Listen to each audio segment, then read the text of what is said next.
வணக்கம். மதுரை மீனாள் சமையல் சேனலுக்கு உங்களை அழைக்கின்றேன். நான் இன்றைக்கி தக்காளி தேங்காய் வச்சு டிஃப்ரெண்ட் ஸ்டைலில் தேங்காய் பால் தக்காளி சாதம் பண்ணியிருக்கேன். அது எப்படி பண்ணலாம் பார்க்கலாம் வாங்க. இதுக்கு தேவையான பொருட்கள் பார்க்கலாமா? 3 வெங்காயம், 5 பச்சை மிளகாய் நீட்டு கலந்து வச்சுருக்கேன். இஞ்சி பூண்டு பேஸ்ட் எடுத்து வச்சுருக்கேன். பச்சை பட்டாணி 1 கப், 5 தக்காளி அரைச்சி எடுத்துருக்கேன்.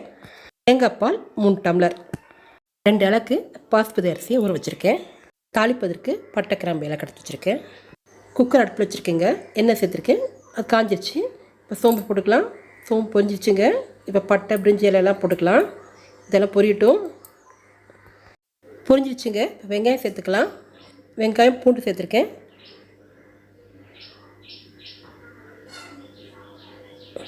நல்லா வதக்கலாம். நாம் இந்த தக்காளி சாதத்தை டிஃப்ரெண்ட் ஸ்டைலில் பண்ண போகிறோம். தேங்காய் பால் சேர்க்குறதுனால இது ரொம்ப டேஸ்டியாக இருக்கும். வெங்காயம் வதங்கிடுச்சுங்க. இன்னும் கொஞ்சம் எண்ணெய் சேர்த்துக்கலாங்க. அப்போ அது கூட பச்சை மிளகா சேர்த்துக்கலாம். இதெல்லாம் நல்லா வதக்கலாம். பச்சை மிளகா நல்லா வதங்கிடுச்சுங்க. இப்போ இஞ்சி பூண்டு பேஸ்ட் அரைச்சி வச்சுக்கணும் இல்லையா, அதை சேர்த்துக்கலாம். இந்த சாதம் தேங்காய் தக்காளி சேர்ந்து ஒரு டிஃப்ரெண்ட் காம்பினேஷனில் இருக்கும். ரொம்ப ரொம்ப டேஸ்டியாக இருக்கும். இப்போ வதங்கிடுச்சு. இப்போது பட்டாணி சேர்த்துக்கலாம். இதுக்கு நான் பச்சை பட்டாணி தான் உபயோகப்படுத்துகிறேன். பட்டாணி நம்ம சேர்க்குறனால இன்னும் நல்லா டேஸ்ட்டாக இருக்கும். இது நல்லா வதங்கிடுச்சு. இப்போ அரைச்சி வச்சுருக்கிற தக்காளி சேர்த்துக்கலாம்.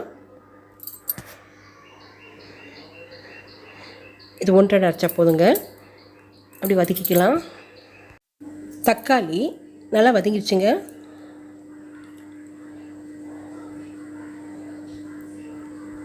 இப்போது மல்லித்தூள் இருக்குல்ல, அது 2 டீஸ்பூன் போட்டுக்கலாம். மிளகாத்தூள் 1 டீஸ்பூன், மஞ்சத்தூள் 1/2 டீஸ்பூன், இது எல்லாத்தையும் சேர்த்து நல்லா வதக்கலாங்க.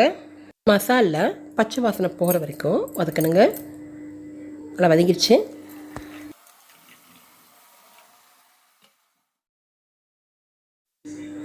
தேங்காய் பாலை 3 டம்ளர் அளவுக்கு சேர்த்துக்கலாம்.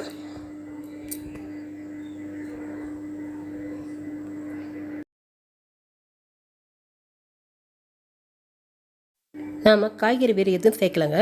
இந்தளவு தேங்காய் பால் போதும். இப்போது உப்பு சேர்த்துக்கலாம். எல்லாத்தையும் நல்லா சேர்த்து கிண்டலாம். இப்போது பிரியாணி தூள் மசாலா தூள் இருக்குல்ல, அது 1 டீஸ்பூனாக சேர்த்துக்கலாம். குக்கரில் மூடி போட போகிறது இல்லைங்க, ஒரு தட்டு வச்சு முடிக்க போகிறேன்.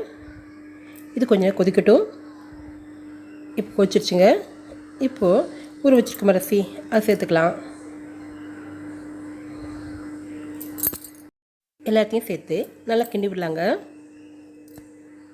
இப்போவும் குக்கரில் மூடி போடலாங்க. இது நல்லா கொதிக்கணும் பாருங்கள். இப்போ மூடி போடலாம். ஆவி நல்லா வரட்டுங்க. வந்த பிறகு விசில் போடலாம். ஒரு விசில் அடித்து அடுப்பு ஆஃப் பண்ணிட்டோம். ஒரு 10 நிமிஷம் ஆச்சு. இப்போ திறந்து பார்க்கலாம். பாருங்கள், முடி திறக்கும் போதே இதோட வாசனை சூப்பராக நல்லா கமன்னு இருக்குது. தெரியுதுங்களா? சாதம் எல்லாம் நல்லா விதையாக இருக்குங்க.